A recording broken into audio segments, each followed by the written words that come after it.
உங்களை உண்டாக்கின தேவனை போய் சந்திக்க போறீங்க.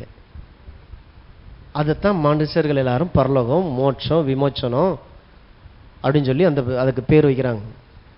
ஆனால் இங்கே போகும்பொழுது அவர் ஒரு காரியத்தை கேட்பார். நான் உன்னை இங்கே அனுப்புனேனே, என்னையை போல உண்டாக்கினேனே, என்னுடைய ஆற்றல் என்னுடைய தன்மையோடு கூட நான் உன்னைய உருவாக்கி இந்த பூமிக்கு நான் அனுப்பியிருக்கிறேனே, என்ன பண்ணிட்டு வந்திருக்கிற?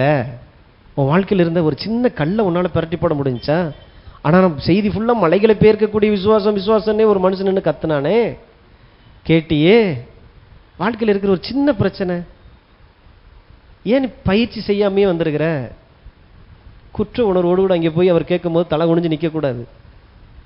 அதுக்கு தான் இங்கே பேசிக்கிட்டு இருக்கிறோம். வாழ்க்கையில் நீங்கள் ஜெயிக்கணும். அன்றாடம் உங்கள் வாழ்க்கையில் இருக்கிற தோல்வியை ஜெயமாய் மாற்றணும். உங்களுக்குள்ள இருக்கிற தேவனுடைய ஆற்றல் கட்டவிழ்க்கப்படணும். பரிசுத்த ஆவியானவர் உங்களுக்கு அதுக்கு உதவி செய்கிறார். அதுக்கு தான் சபை, அதுக்கு தான் பிரசங்கம். உங்களை இருக்கிற இடத்துலையே வச்சு அப்படி சுகமாக வைக்கிறதுக்கு இல்லை, அது எப்பயுமே அன்கம்ஃபர்டபுளாகவே வைக்கணும். உங்களை வச்சு அதில் இருந்து நான் தேவன் விரும்புகிற அந்த இடத்துக்குள்ள நான் போகும் பொழுது நாளுக்கு நாள் எனக்கு வெற்றியின் மீது வெற்றி, விடுதலையின் மீது விடுதலை, பலத்தின் மீது பலன், கடவுளை அறிகிற அறிவின் மீது ஒரு அறிவு எனக்கு வர வர வர வர தேவ சாயல் எனக்குள்ள இருந்து வெளிப்படுறத உலகம் கண்டுகொள்ளும். தேவன் ஒருவர் இருக்கிறார். நம்ம இதை பெரிய அற்புத அதிசயம் நினைச்சிட்டோம். இல்லை, இது என்னுடைய அடிப்படை உரிமை, அப்படித்தான் நான் இயங்கணும். அப்ப தேவனுடைய விசுவாசம்னா என்ன, என தேவன் எப்படி செயல்படுகிறார்?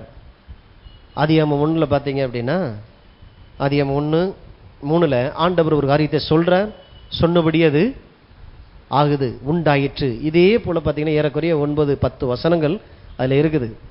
ஆதியாகமம் 1 அதிகாரத்தில் 3வது வசனம், 6-7, அப்புறம் 9வது வசனம் 11, 14-15, 20-22, 24, 30, இது எல்லாமே பார்த்தீங்கன்னா உண்டாக கடவுது என்று சொன்னார், சொன்னபடியே ஆயிற்று, சொன்னபடியே ஆயிற்று, சொன்னபடியே ஆயிற்று. அப்ப தேவன் விசுவாசத்தின் தேவனாய் இருக்கிறதுனால அவர் விசுவாசிக்கிறேன் ஆகையால் பேசுகிறேன். அப்ப தேவன் சொன்னார் என்றால் இம்மி அளவு கூட அது தவறாது, அது அப்படியே ஆகும்.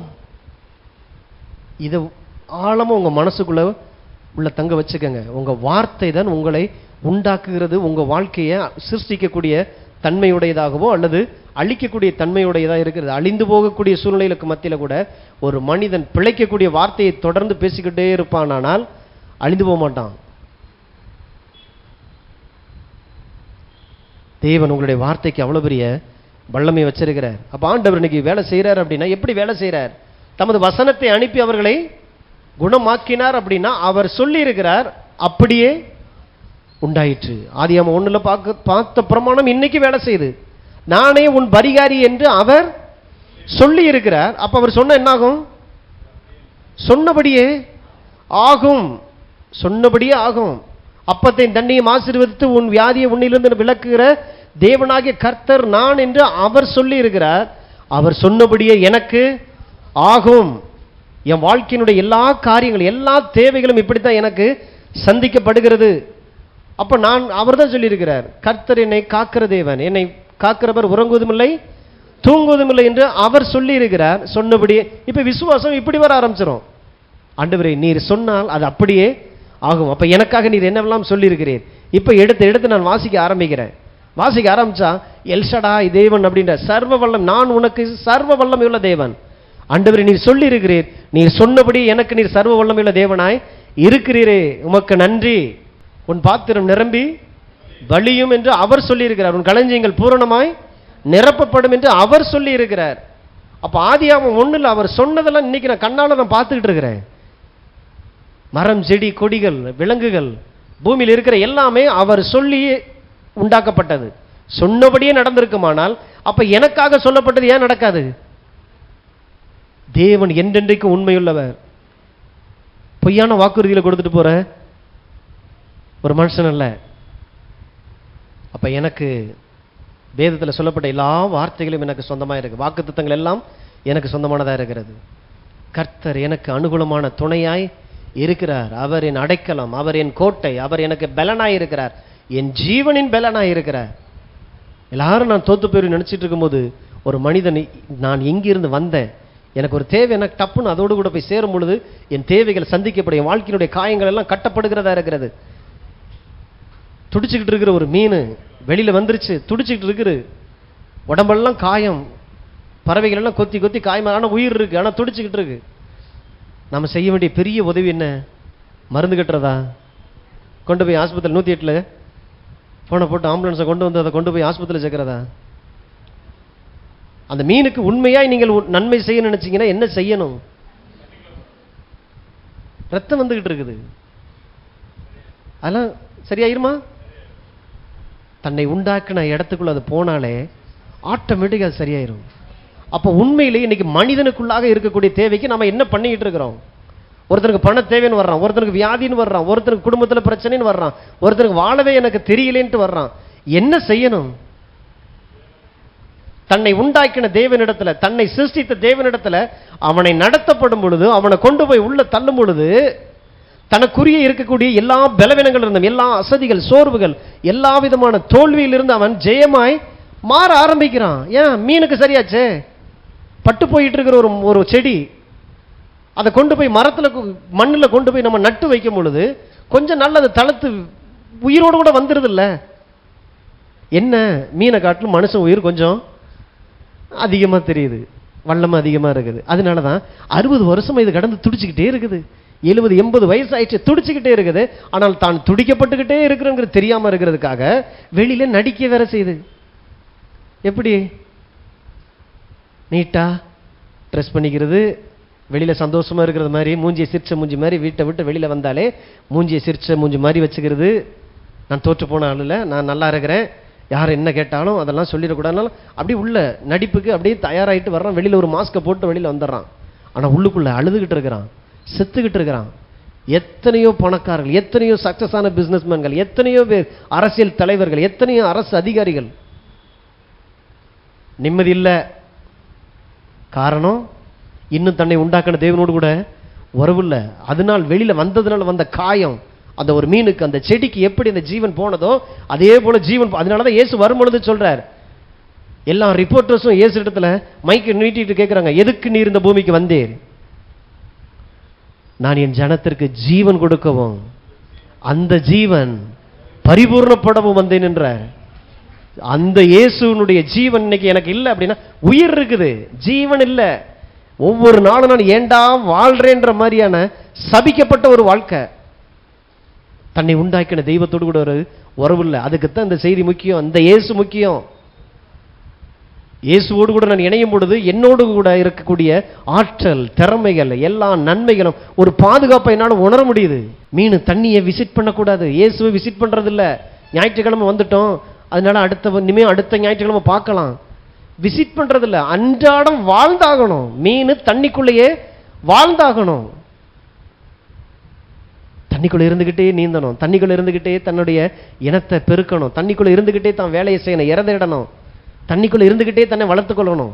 கிறிஸ்துவுக்குள் இருந்து கொண்டே நீங்கள் வேலை செய்யும் பொழுதுதான் உங்களுக்கு அப்படிப்பட்ட அந்த வளர்ச்சி. ஏன்னா நீங்க அங்கிருந்து வந்தீங்க. நான் கடவுள் அப்படின்னு சொல்றதுக்கு நாம் அழைக்கப்படலை, நாம கடவுள் இல்லை, கடவுளுக்குள்ள இருந்து வந்திருக்கிறதுனால அவரை சார்ந்து வாழும்படி நாம் அழைக்கப்பட்டிருக்கிறோம்.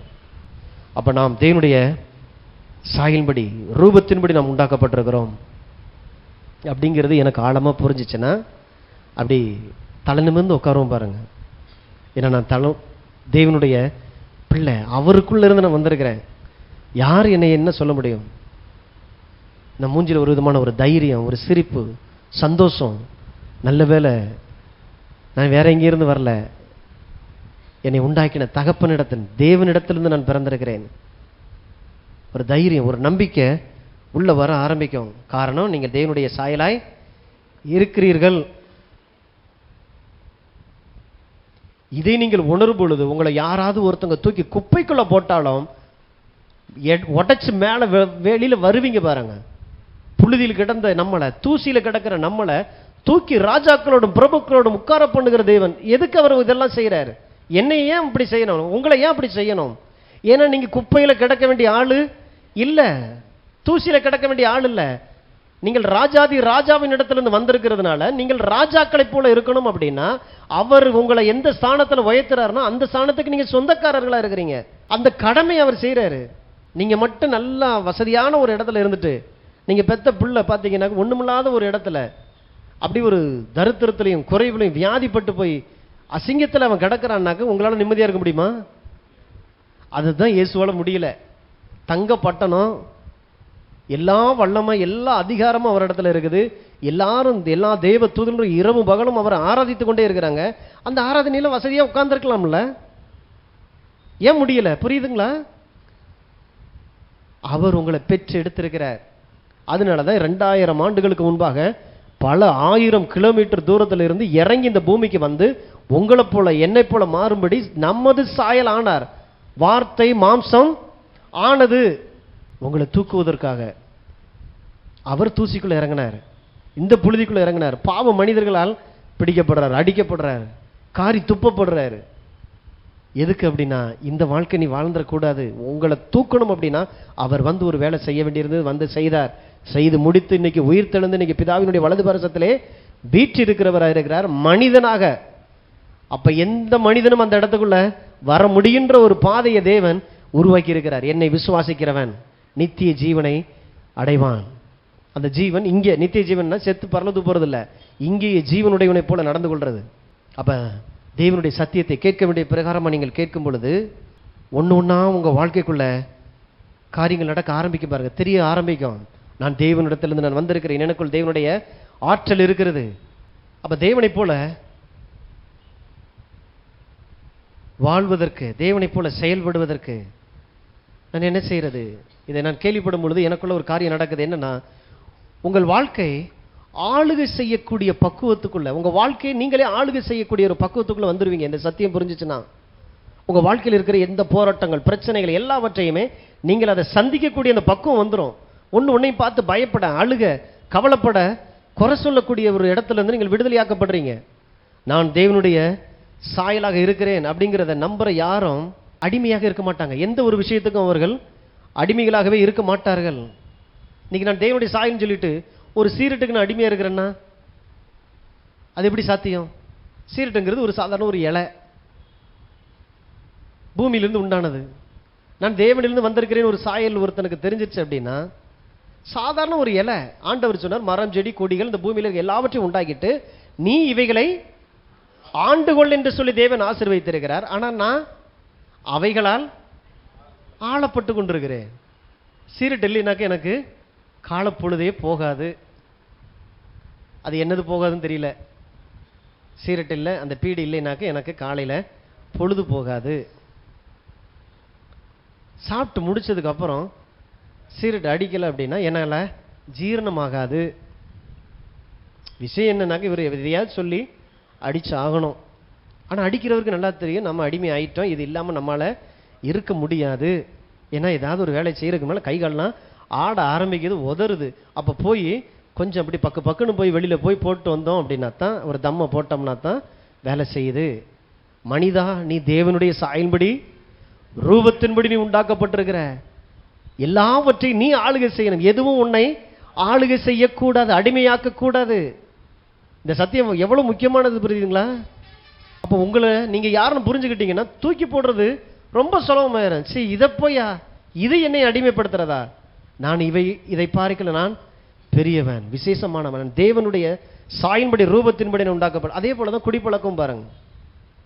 தேவன் இந்த பூமியில் உண்டாக்கின எல்லாவற்றையும் நீ ஆண்டுகோள், புசிச்சுக்க, தேவையான அளவுக்கு சாப்பிட்டுக்கன்னா, தேவன் உண்டாக்கின எல்லாத்துலையும் எடுத்துட்டு தன்னுடைய கிறுக்குத்தனமான அந்த மூளையினால இன்னும் சில பொருள்களை அதுக்குள்ள ஆட் பண்ணி பார்த்தீங்கன்னா அந்த ஒரு பெக்கு போட்டாதான் நான் நார்மலா இருக்கிறேன்றான்.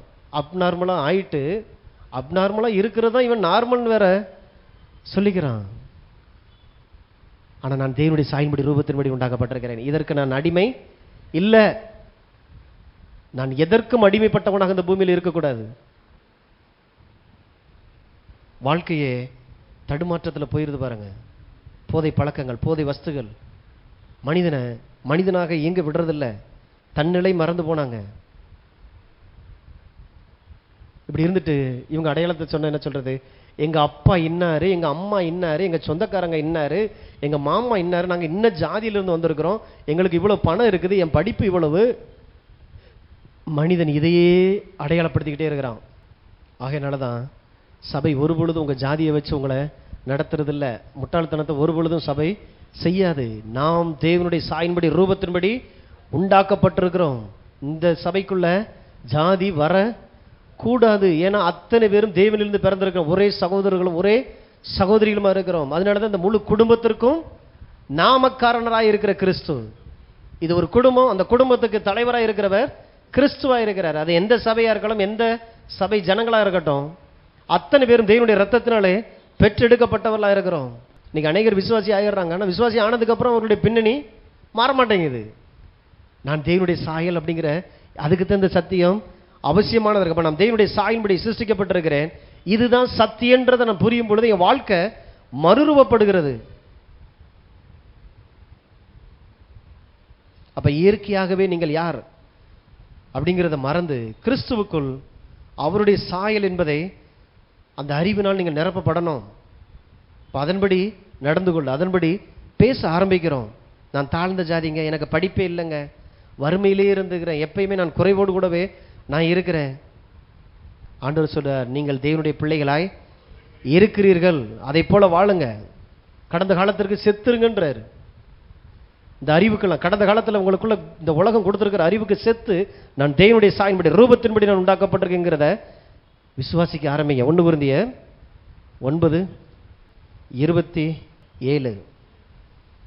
மற்றவர்களுக்கு பிரசங்கம் பண்ணுகிற நான் தானே ஆகாதவனாய் போகாதபடிக்கு என் சரீரத்தை ஒடுக்கி கீழ்ப்படுத்துகிறேன். என்ன சொல்றாரு? எதுவும் உங்களை கீழ்ப்படுத்தி ஆளக்கூடாது. சரீரம் கட்டுப்பாட்டோடு கூட இருக்கணும். நீங்கள் சரீரத்தை ஆளுகை செய்கிறவர்களாக இருப்பீர்கள். 1 கொரிந்தியர் 6:12. எல்லாவற்றையும் அனுபவிக்க எனக்கு அதிகாரம் உண்டு, ஆகிலும் எல்லாம் தகுதியாக இராது. எல்லாவற்றையும் அனுபவிக்க எனக்கு அதிகாரம் உண்டு, ஆகிலும் நான் ஒன்றிற்கும் அடிமைப்பட மாட்டேன். எல்லாவற்றையும் அனுபவிக்கலாம். நல்ல வீடு, நல்ல வசதியான அறைகள், உள்ளுக்குள்ள நல்ல சொகுசான பெட்டு, எல்லாவற்றையும் நீங்கள் அனுபவிக்கலாம். ஆமென். சந்தேகமா இருக்கா? நல்ல வசதியான வீடு, எவ்வளோ பெரிய வீட்டிலனாலும் இருங்க, எவ்வளோ வசதியான ஒரு வாழ்க்கையும் கூட நீங்கள் வாழுங்க. ஆனால் எல்லாவரும் நீங்கள் அனுபவிக்கலாம். மேலானவர்களாக இருக்கிறீங்க, நல்ல ஆரோக்கியமான சாப்பாடு சாப்பிடுங்க, நல்ல அழகான ட்ரெஸ் பண்ணுங்க, இதெல்லாத்தையும் நீங்கள் அனுபவிக்கலாம். எல்லாவற்றையும் நான் அனுபவிக்கலாம். ஆனால் எதுவும் என்னை அடிமைப்படுத்த கூடாது. எதுவும் என்னை அடிமைப்படுத்தக்கூடாது. சாப்பிடுங்க, முடிச்சுட்டு போய் சிக்கன் வாங்கி சாப்பிட்லாம், மட்டன் வாங்கி சாப்பிட்லாம், அது பிரியாணியாக சாப்பிட்லாம், எவ்வளோ நாளும் சாப்பிடுங்க. ஆனால் எதுவும் உங்களை அடிமையாக்கக்கூடாது. இப்போ நீங்கள் சாப்பிட்டுட்டு இருக்கிறீங்க, சாப்பிட்டுட்டு இருக்கும் போதே பார்த்தீங்கன்னா நல்ல ருசியாக இருக்குது, டேஸ்ட்டாக இருக்குது, ஆரோக்கியமான உணவாக இருக்குது. சாப்பிட்டுட்டே இருக்கும் பொழுது பார்த்தீங்கன்னா போதும்னு ஒரு இடம் ஒன்று வரும். பார்த்தீங்களா? வரும் பொழுது அதை ஸ்டாப் பண்ண தெரியணும். எவ்வளோதான் ருசியாக இருந்தாலும், எவ்வளோதான் ஆரோக்கியமாக இருந்தாலும் எனக்கு போதும், அந்த நோ சொல்ல தெரியணும். அது தெரியாதனால தான் பார்த்தீங்கன்னா உடம்பு ஃபுல்லாக எந்த பக்கம் விரிகிறதுன்னு தெரியாமையே விரிஞ்சு கடைசியில் பார்த்தீங்கன்னா அந்த கட்டுப்பாடு எல்லா விஷயத்திலும். தேவனுடைய பிள்ளைகளை பார்த்தாலே தனியாக தெரியணும். இவர்கள் ஆளுகை செய்கிறவர்கள், எல்லாவற்றையும் ஆவி ஆத்மா சரீரம் எல்லாவற்றையும் இவர்கள் ஆளுகிறவர்கள். பார்த்தா அந்த ஒரு விதமான ஃபிட்னஸ் தெரியணும். உள்ள வரும் பொழுது இவங்கெல்லாம் யார், எங்கே ஏதோ மிலிட்ரியிலேருந்து வர்றாங்களான்ற மாதிரி இருக்கணும் சரீரத்தில். ஏன்னா உங்களுக்கு நிறைய வேலை இருக்குது. பிசாசு இந்த விஷயத்தில் கூட இறங்கி வேலை செஞ்சு காலத்துக்கு முன்னால் நம்மளை தள்ள பார்ப்பான் பாருங்க. எப்பயுமே நம்ம வயசானதுக்கு அப்புறம் தான் தரிசனம்லாம் ரொம்ப பெருசாக தெரியும்.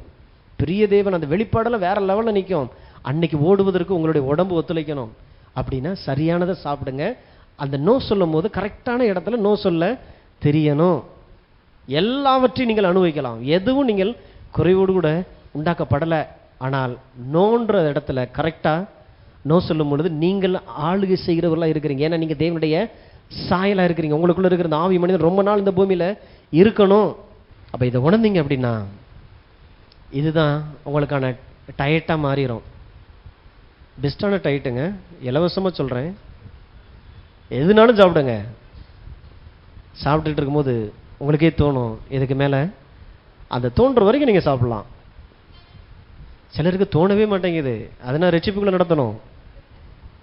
அந்த ஆவி பேசவே மாட்டேங்குது. நோன்னு சொல்லிட்டு அப்போ எங்கே தட்டை எடுத்துகிட்டு போயிடுவாங்களோ. எனக்கு இவ்வளவுதான், எனக்கு இது போதும், அதுதான் போதும் என்கிற மனதுடன் கூடிய தேவ பக்தியே மிகுந்த ஆதாயம். போதும் அப்படிங்கிற அந்த இடம் வரும் பொழுது அது போதும். அப்ப பூமியானது தனக்குள்ள விதைத்த அந்த விதையை எப்படி பற்றி கொள்ளுகிறது போல, இதை நீங்க கேட்டுக்கிட்டு இருக்கிறீங்க, நான் தேவனுடைய சாயின்படி ரூபத்தின்படி நான் உண்டாக்கப்பட்டிருக்கிறேன் அப்படின்னா, யாரோ ஒருத்தருக்கு ஆண்டவரே நான் வல்லமை படைத்தவன், நான் இந்த பூமியில் அதிகாரம் உள்ளவன் அப்படின்றத உள்ள கரகித்துக் கொள்ளக்கூடிய ஒரு சத்தியமா இந்த சத்தியம் உங்களுக்குள்ளாக மாற ஆரம்பிக்கணும். அப்ப நீங்கள் தேவனால் சிருஷ்டிக்கப்பட்டிருக்கிறீங்க, எல்லாவற்றையும் ஆளுகை செய்யும்படி. பணத்தை நீங்க ஆளுகை செய்யணும், பணம் உங்களை ஆளுகை செய்யக்கூடாது. அடுத்த வாரம் நீங்க ஞாயிற்றுக்கிழமை போகும்பொழுது, ஞாயிற்றுக்கிழமை காலையில் வந்துருங்களேன், வழக்கமாக தர்றதை விட கொஞ்சம் அதிகமாக தர்றோம் அப்படின்னு உடனே அடுத்த வாரமும் ஞாயிற்றுக்கிழமை இருக்கத்தான் போது இதே ஆள் வந்து பேசத்தான் போறாரு. ஆனால் இந்த பணம் நமக்கு வந்துடாதுன்னு சொல்லிட்டு கதவை பூட்டிட்டு அங்கே போயிடக்கூடாது. பணத்தை நீங்கள் ஆளுகை செய்கிறவர்களாக இருக்கணும். அப்படின்னு என்ன அர்த்தம்? அந்த பணத்தை பார்க்கலாம் தேவன் எனக்கு முக்கியம், சபை கூடி வருதல் எனக்கு முக்கியம், அந்த பிரசங்கத்தை கேட்கறது முக்கியம், தெரிந்து கொள்றது ஒவ்வொரு நாளும் நான் அதை ஆளுகை செய்யணும், பணத்தை ஆளுகை செய்யணும், உங்களுடைய வேலையை நீங்க ஆளுகை செய்யணும், உங்களுடைய புகழை நீங்கள் ஆளுகை செய்யணும். எதுவும் உங்களை மயக்கத்துக்களை கொண்டு வந்து அடிமையாக்கிடக்கூடாது. எல்லாமே நீங்கள் ஆளுகை செய்யப்படணும், எதுவும் உங்களை ஆளுகை செய்யக்கூடாது. ரெண்டாவது பார்த்தீங்கன்னா, நீங்கள் எல்லாவற்றிலும் கனிதந்து செழிக்க முடியும். தேவ சாயலினுடைய சத்தியத்தை புரிஞ்சிங்கன்னா எல்லா ரீதியிலும் நீங்கள் கனியுடையவர்களாக இருப்பீங்க. அதனால தான் ஆண்டவர் மனுஷனை உண்டாக்கிட்டு சொன்னார், நீ பழுகி பெருகி பூமியை நிரப்பி அதை கீழ்ப்படுத்தி ஆண்டுகொள். நீ பழுகு கீழ்ப்படுத்து, பெருகு கீழ்ப்படுத்து. அது உன்னை நீ பெருகிறதுனால ஒரு மயக்கம் வந்து யாரையும் மதிக்காம, சிலருக்கெல்லாம் பார்த்தீங்கன்னா காலை கீழே இருக்காது. என்னன்னு கேட்டிங்கன்னாக்க, சம்பள உயர்வு ஒரு 500 ரூபா கூடிருச்சு, அதனால இவர் கீழேயே நடக்க மாட்டார், மிதந்துக்கிட்டே தான் இருப்பார். ஒரு 500 ரூபா உன்னை இவ்வளவு தூரத்துக்கு தூக்கக்கூடாதுன்றாரு. எல்லாவற்றையும் வளரு, பழுகு, பெருகு, பூமியை கீழ்ப்படுத்தி, பூமியவே கீழ்ப்படுத்தின, பூமியிலிருந்து வருகிற எல்லாவற்றையும் நீ கீழ்ப்படுத்தி ஆளுகை செய்ய வேண்டிய ஆள் நீ. கொஞ்சம் ஓய்ந்துட்டோம்னாக்க தாழ்ந்து கிடக்கிற ஆட்களும் ஒரு மாதிரி நேற்று வரைக்கும் அவனோட தான் இருந்திருப்போம். எங்க அம்மா உங்க கூட எல்லாம் சேரக்கூடாதுன்னு சொல்லிட்டாங்க. எப்ப? 30 வயசுல.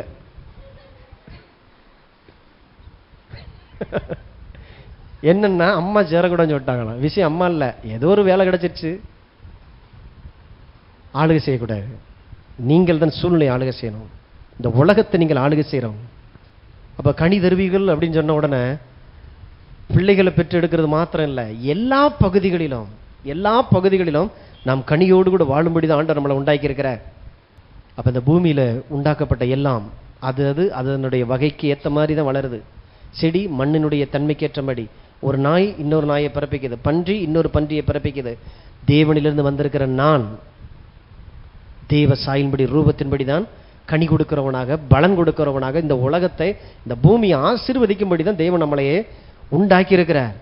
ஆகையினால தான் எல்லா விதத்திலும் உங்களை உருவாக்குகிறவர்களாக, உருவாக்கக்கூடிய ஒரு ஆற்றல் தேவனிடத்திலிருந்து உங்களுக்குள்ள வந்திருக்கிறது. அப்ப ஆண்டவர் சொல்றாரு, என்னை போல நீயும் எதையும் உருவாக்கக்கூடிய ஒரு எந்திரமாக நான் உன்னை உருவாக்கி இருக்கிறேன். ஒரு மிஷின் நீ. என்னை போலவே நீ பேசி பேசி எல்லாவற்றையும் செயல்படுத்த முடியும். ஒழுங்கின்மையா இருக்குது, அது யார் ஒருத்தன் பார்க்கறானோ அதை பார்க்கும் பொழுது அவனுக்குள்ள இருந்து ஒரு ஐடியா வருது. அந்த ஒழுங்கின்மைக்குள்ள இவன் போய் பார்த்து எல்லாவற்றையும் தோத்து போன ஒரு பிசினஸ் இன்னொரு மனுஷன் தானே வாங்குறான். கம்பெனியே தோத்து போச்சுன்னு சொல்லிட்டு இருக்கிற ஒரு ஆள் இன்னொரு ஆள்லாம் வந்து வாங்குறான். வாங்கும் பொழுது பார்த்தீங்கன்னா இப்ப புது ஐடியா, புது ஒரு வேகத்தோடு கூட, புதிய ஒரு கான்செப்டோடு கூட அந்த கம்பெனி எடுத்து நடத்தினா தோத்து போன அந்த கம்பெனி இப்போ சக்சஸாக மாற ஆரம்பிக்குது. அப்போ அந்த ஆற்றல் மனுஷனுக்குள்ள தான் ஆண்டவர் வச்சு அனுப்பி இருக்கிறார்.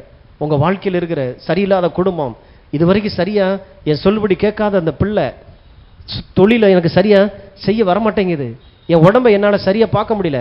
முதல்ல நீங்கள் யாருங்கிறது முதல்ல கண்டுபிடிங்க. இது எல்லாவற்றுக்குமான பதில் அதுக்குள்ள இருக்குது. அப்போ ஒரு விதைக்குள் ஒரு காட்டை பார்த்த தேவன் இன்னைக்கு உங்களை பார்க்கும்போது உங்க மூலமாக பலனடைகிற அநேகரை பார்க்கிறார். இன்னைக்கு நான் மாதிரியா இன்னைக்கு நான் நிற்கிறேன் அப்படின்னா, என்னை அம்மா வயிற்றிலிருந்து ஆண்டவர் எடுக்கும் பொழுதே எனக்குள்ள இருந்து உங்களை பார்த்தார். ஆமென். எனக்குள்ள இருந்து உங்களை பார்த்தார். இன்னும் இந்த இடத்துக்குள்ள வரப்போகிற ஆயிரக்கணக்கான ஜனங்களை அவர் பார்க்கிறார். அவர்களுக்குள்ள இருந்து வெளிப்பட போகிற லட்சக்கணக்கான ஜனங்களை தேவன் பார்த்து தான் என்னை அம்மா வயித்துல விதையா வச்சு ஆண்டவர் வெளியில கொண்டு வந்திருக்கிறார்.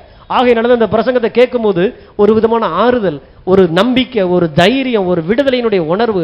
கடவுளை நான் அறிஞ்சிருக்கிறேன், கடவுளை என்னால கண்டுபிடிக்க முடியும், அவரோடு கூட நான் பேச முடியுங்கிற ஒரு தைரியம் அப்பதான் உள்ள உண்டாகுது. அதுக்கு தான் இந்த சத்தத்தை இங்க இருந்து அனுப்புறார். அப்ப நான் உண்டாக்கப்பட்டதுக்கு உண்டான நோக்கத்தை நான் செஞ்சுக்கிட்டே இருக்கும்போது 24 மணி நேரம் என்னை பேச சொல்லிக்கிட்டே இருந்தா பேசிக்கிட்டே இருக்கலாம். அவ்வளவு சந்தோஷமா இருக்கு. ஏன்னா நான் உண்டாக்கப்பட்ட விதத்துல நான் வளர்ந்துகிட்டு இருக்கிறதுனால. அப்ப நீங்களும் ஏதோ ஒரு காரியத்துக்கு உண்டாக்கப்பட்டிருக்கிறீங்க. ஒரு தொழிலை செய்ய, ஒரு அரசியலை நடத்த, ஒரு ஸ்போர்ட்ஸ்மேனாகவோ, ஏதோ ஒரு மீடியாவுல ஏதோ ஒரு வேலைக்காகவோ நீங்கள் அழைக்கப்பட்டிருக்கிறீங்கன்னா அந்த அழைப்பை தேவ ராஜ்யத்திற்காக செய்யுங்க. செய்யும் போது உங்களுக்குள்ள அந்த ஆற்றல் வெளிப்பட ஆரம்பிக்கும். நீங்க போய் நின்னாலே ஆற்றல் வெளியில வரும். நம்ம என்ன வெளியில தேடிக்கிட்டே இருக்கிறோம். அவரை போல இல்லை, இவரை போல நமக்கு அனுபவம் இல்லை, இவரை போல நம்ம கற்றுக்கொள்ளலை. முதல்ல உங்களுக்குள்ள அடைந்து கிடக்கிற அந்த காரியங்களை விசுவாசிங்க. விசுவாச பேச ஆரம்பிச்சிருவீங்க. சிலுவை யதார்த்தமா பிடிச்சு அவரை அடிச்சிடல. வந்த நாள்ல இருந்து சொல்லிக்கிட்டே இருக்கிறார். மனிதர்கள் என்னை சிலுவையில் பிடித்து நீங்கள் என்னை காட்டி கொடுப்பீர்கள், உங்களில் ஒருவன் என்னை காட்டி கொடுப்பான், மனிதர்கள் என்னை சிலுவையில் பிடித்து அறைவார்கள், 3ஆம் நாளிலே உயிர் தெழுவேன்னா எதுக்குன்னா அவர் அதை விசுவாசம் வந்திருக்கிறார். அதுக்கு தான் வந்திருக்கிறாரு. திரும்ப திரும்ப பேசுறாரு. தனக்குள்ள இருக்கிற அந்த ஆற்றலை வெளியில கொண்டு வர்றாரு. நீங்கள் பூமியிலிருந்து உண்டானவர்கள், நான் வானத்திலிருந்து உண்டானவன், என் பிதா அப்படின்னு அங்கே கட்டுறாரு பாருங்க. இன்னைக்கு அவர் நமக்கு பிதாவா இருக்கிறார். நம்புங்க, விசுவாசிங்க, உங்க வாழ்க்கை தலைகீழாய் மாற ஆரம்பிக்கும். அப்ப தாங்கள் யார் அப்படிங்கிறத உணராதனால தான் அற்பமான பாவத்திலையும் இன்னைக்கு அநேக வாலிபர்கள்லாம், ஏன்னா அந்த தகப்பனுக்கு தெரியல அந்த பிள்ளைக்கு சொல்லிக் கொடுக்க, அற்பமான பாவத்திலையும் இந்த சந்தோஷம்ன்ற பேர்ல போதை வஸ்துகள் எல்லாம் இன்னைக்கு அந்த சரீரம் பிடிக்கப்பட்டு தன்னெல்லாம் மறந்து போய் எல்லா போதை வஸ்துகளுக்கு இன்னைக்கு அடிமையாக்கப்பட்டவனா இருக்கிறான் பாருங்க. இவன் இப்ப எதிர்காலம் என்ன ஆகும்? இன்னைக்கு இருக்கக்கூடிய இந்த நூற்றாண்டில் இருக்கிற வாலிபர்கள் அத்தனை பேருமே இந்த போதையில மாட்டிக்கிட்டாங்கன்னு வைங்க. இவங்க தான் நாளைக்கு தலைவர்கள்னு சொல்லி எல்லா அரசியல் தலைவர்களும் சொல்லிட்டு போயிட்டாங்க. அதுதான் நிஜமும் கூட. அப்ப இவங்க கையில இந்த தேசம் கிடைச்சிச்சுன்னா என்ன ஆகும்? புரியுதுங்களா? எவ்வளவு பெரிய டேஞ்சர்.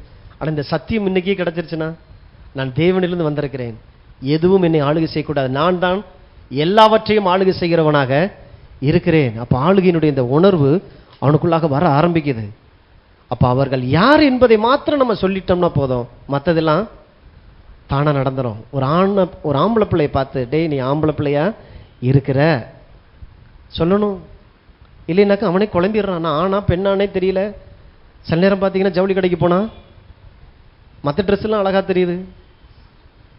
அழகா தெரியுங்கிறதுக்காக நான் மாட்டிட்டுலாம் அழகு பார்க்க முடியாது. நான் ஆண். புரியுதுங்களா? போதை வஸ்துகள் இருக்குது, அதுக்குள்ள ஒரு சந்தோஷம் இருக்குது, அதுக்குள்ள ஒரு விதமான ஒரு இன்பம் இருக்குன்னு யாராவது கூப்பிட்டா கூட தான் யாருங்கிறத ஒருத்தன் உணர்ந்துட்டா அது எனக்குரியது இல்லை. எல்லாவற்றையும் அனுபவிக்கலாம், ஆனா எல்லாம் எனக்கு தகுதியாய் இராது. எல்லாவற்றையும் என் காலுக்கு கீழே போடுறது. வரும்போது எத்தனையோ டாஸ்மார்க்கை தாண்டி தான் நம்ம வர்றோம். ரைட்டா போயிட்டு வந்துட்டோமா? ஏன் நமக்குரியது இல்லை. நோ சொல்ல தைரியம் வருது இல்லை? எல்லா விஷயத்தையும் நோ சொல்லுங்க.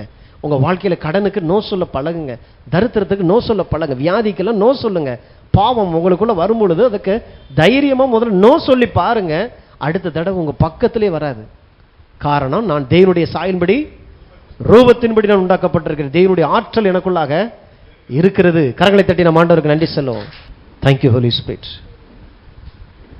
நல்ல தேவன் நம்மை அவருடைய சாயலின்படி ரூபத்தின்படி நம்மை உண்டாக்கி இருக்கிறார்.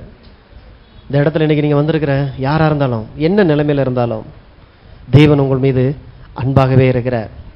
உங்களை அடிப்பதற்காக இங்கே கொண்டு வரல, உங்களை தண்டிப்பதற்காக, உங்களை நஷ்டப்படுத்துவதற்காக தேவன் உங்களை கொண்டு வரல. மாறாக தேவன் உங்களை இந்த இடத்துல தன்னுடைய அன்பை வெளிப்படுத்தும்படி, நீங்கள் யார், உங்களுக்குள்ளாக அவர் வைத்து அனுப்பின ஆற்றல் எப்படிப்பட்ட இது. இத்தனை ஆண்டு காலமாக இது தெரியாமல் நான் வாழ்ந்திருக்கிறேனே, என் வாழ்க்கையில் அநேக காரியங்களை இழந்துட்டேனே, ஆண்டவரே என்னை மன்னிங்க. இந்த நாளில் நான் உங்களை கண்டுபிடிச்சிருக்கிறேன், உண்மை எனக்கு வெளிப்படுத்தியிருக்கிறேன். என் வாழ்க்கையினுடைய பாரங்கத்தை உங்களுடைய சமூகத்தில் தர்ற ஆண்டவரே, உங்களுடைய ஆற்றலின்படி என்னை நீர் உருவாக்கும். அந்த நல்ல தேவனிடத்தில் உங்களை நீங்கள் அர்ப்பணிங்க. நிச்சயமாய் தேவன் உங்களுடைய சத்தத்தை கேட்கிறவர். கத்தி சொன்னாதான் பரலோகத்தில் இருக்கிற கேட்கணும்ல. உங்க காதுக்கு பக்கத்துல வந்து, உங்க வாய்க்கு பக்கத்துல வந்து நிற்கிறார். அவர் சொல்ற நீதிமானுடைய ஜெபத்திற்கு அவருடைய செவிகள் சாய்ந்திருக்கிறது. நீங்க மனதுக்குள்ள நீங்க நினைக்கும் போதே தேவன் உங்களுக்குள்ள அற்புதங்களை செய்ய வல்லவர். ஆண்டவர், என் குடும்பம் சிதைக்கப்பட்டதா இருக்கிறது, என் தொழில் எப்படி செய்யனே தெரியல, போட்டி பொறாமை நிறைந்திருக்கிற இந்த உலகத்துக்குள்ள எப்படி வாழன்னு எனக்கு தெரியல, என் பிள்ளைய எப்படி கரை சேர்க்க போறேன்னு தெரியல, அவங்களை எப்படி நடத்த போறேன் தெரியல ஆண்டவரே. ஆனால் ஒண்ணு தெரியும், நீர் என்னோடு கூட இருக்கிறீர், என்னை கைவிட மாட்டேன் ஆண்டவரே. உண்மை நம்புகிறேன், நான் உமக்குள்ள இருந்து வந்திருக்கிறேன், உம்மோடு கூட நான் ஒட்டி இருப்பதையே நான் வாஞ்சிக்கிறேன் ஆண்டவரை, விசுவாசிக்கிறேன் ஆண்டவரே. அந்த நிரந்தரமான அந்த ஒரு வாழ்க்கை எனக்குள்ள இன்றைய நாள்ல இருந்து எனக்கு ஆரம்பிங்க, சிஸ்டிங்க. உண்மை நம்பி என்னை நான் அர்ப்பணிக்கிறேன்னு சொல்லி அர்ப்பணிங்க. நிச்சயமாக கர்த்தர் உங்களை ஆசீர்வதிக்கிறவராக இருக்கிறார். ஜெயிப்போம். தகப்பனேயுமே நன்றியோடு கூட துதிக்கிறோம். உடைய அன்பின் வார்த்தைகளுக்காக நன்றி ராஜாவே. நாங்கள் தேவனுடைய சாயலின்படி ரூபத்தின்படி படைக்கப்பட்டிருக்கிறோம். படைக்க எங்கெங்கே இருந்து எது எது வந்ததோ அதை சார்ந்ததா இருக்கிறதே. நாங்கள் உண்மையிலிருந்து வந்திருக்கிறோம். நாங்கள் உண்மையிலே சார்ந்து கொள்வதை நாங்கள் தெரிந்து கொள்கிறோம்.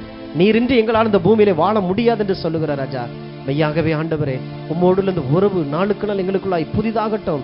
இன்னும் அதிகமாய் உம்மை கிட்டி சேர, இன்னும் அதிகமாய் உம்மை அறிந்து கொள்ள இந்த சத்தத்தை கேட்கிற அந்த பிள்ளைகளுக்குள்ளாய் நீர் அப்படிப்பட்ட கிருபைகளை நீர் உண்டாக்குகிறீர். இதற்காய் ஸ்தோத்திரம். உடைய பிள்ளைகள் ஒவ்வொருவரையும் ஆசீர்வதிக்கிறேன். இந்த வார்த்தை அனுப்பின காரியமாய் வாய்க்கட்டும். தங்களுக்குண்டான எல்லாவற்றையும் ஆளுகை செய்கிறவர்களாக ஆண்டவரே இந்த தலைகள் உயர்த்தப்படட்டும் ராஜா. ஆற்றல் வெளிப்படும்படி நான் ஜெபிக்கிறேன். உடைய தெய்வீக அபிஷேகம் எல்லா நுகத்தடிகளை முறித்து பாவத்தில் இருந்தும் எல்லா விதமான இயலாமையிலிருந்து உடைய பிள்ளைகளை விடுதலை ஆக்குகிறதா இருக்கிறது. இதற்காய் நன்றி. ஆசீர்வதிக்கிறேன். குடும்பங்கள் வாழ்ந்திருக்கட்டும் ராஜா. ஆமென்.